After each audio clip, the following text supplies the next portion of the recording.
97X The Rock Station. We got Daymond, John with us. Daymond, good morning. How are you, sir?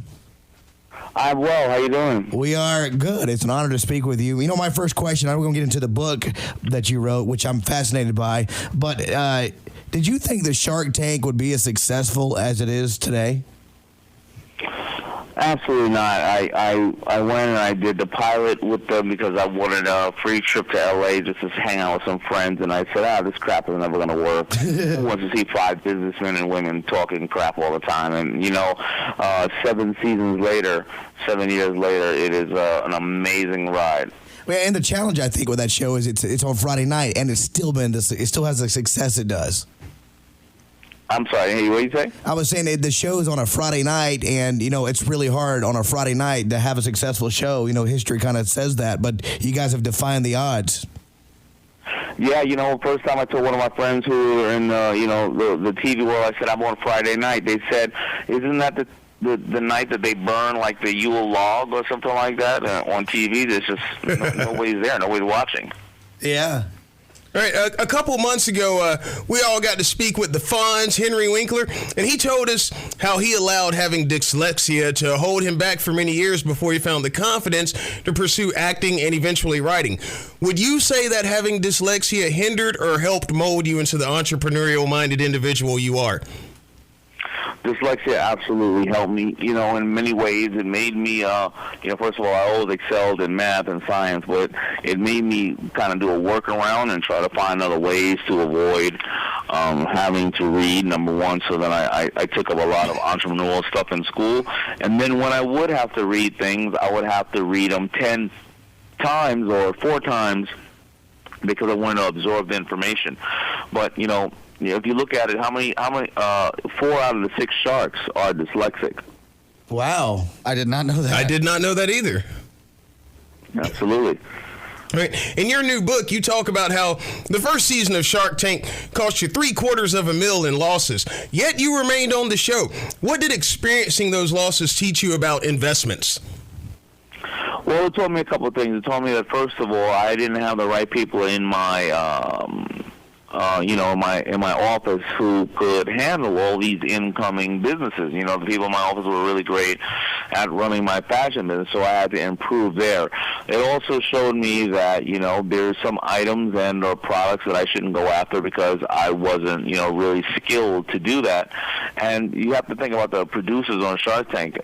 They are amazing television producers, but the season 1, they didn't necessarily know businesses as well as many of us. So if a company told them something, they would, assume that the information was correct. So we didn't have the greatest companies then, but every single season, the producers got sharper, the contestants got sharper, and we got sharper, and it started to grow and get better. And the audience learned from it because we were all making mistakes like we do every single day. Right. Yep. Here we're talking with Daymond. John, now you got a book. It's a long title, but the title is catchy as long as it is. The Power of Broke. That's us. How empty pockets, a tight budget, and hunger for success can become your greatest competitive advantage. Please explain. What about the title? Why did I write the title like that? Yeah, like what does it mean? Because, we're talking to some guys in here who are, paycheck to paycheck. How's that an advantage being so, broke like we are? Yeah, so I wrote the title, and I put the title like that because the power of broke is a mentality. It's something that we use whether we have access to capital or we don't. The people that use the power of broke the most are actually the wealthiest people because they make sure they keep that hunger and that mentality no matter what business they start. And I always say that, we've been twisted in this country with this theory of you need money to make money, you have to know somebody or something of that nature. But I always say that if the top 1,000 wealthiest people in the world, over 60% of them are self-made men and women, that means that they were all broke.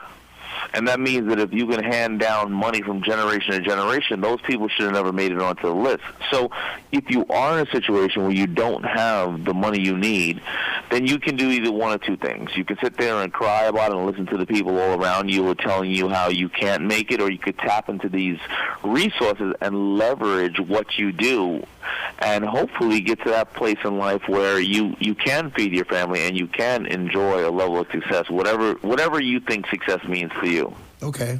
All right, let me talk about one of your recent investments. You just invested $250,000 for 33% return on SheFit Customizable Bras. With there being similar bras already on the market, what is it about this one that you saw promise in, and how do you plan to distinguish it from the rest of the crowd in the market?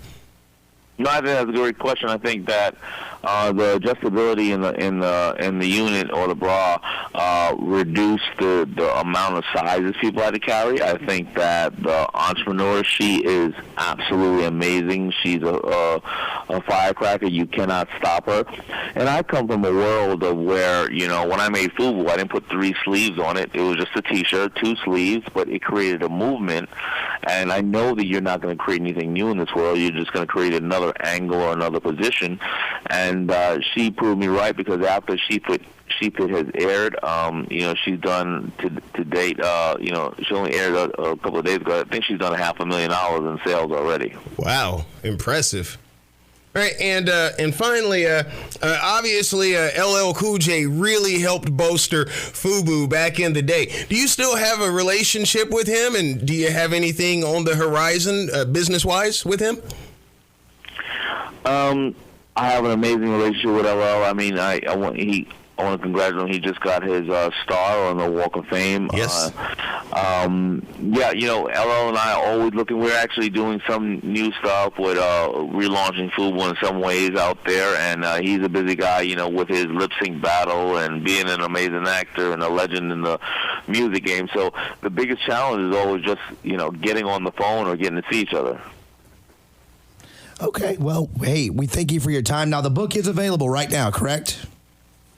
Absolutely, and you know, thank you for your support. I just hit the Times bestsellers list yesterday, so it's a really big accomplishment for me. And more importantly, as I'm on tour, I'm getting to see so many amazing, like-minded people and entrepreneurs and parents and kids come out because they believe in entrepreneurship, and you know, they just want to make everything, you know, they want to make their dreams come true. So it's been a really amazing ride. Well, thank you, Daymond John. We appreciate it. We'll still keep watching the Shark Tape, and keep doing what you're doing, brother. We'll talk to you soon.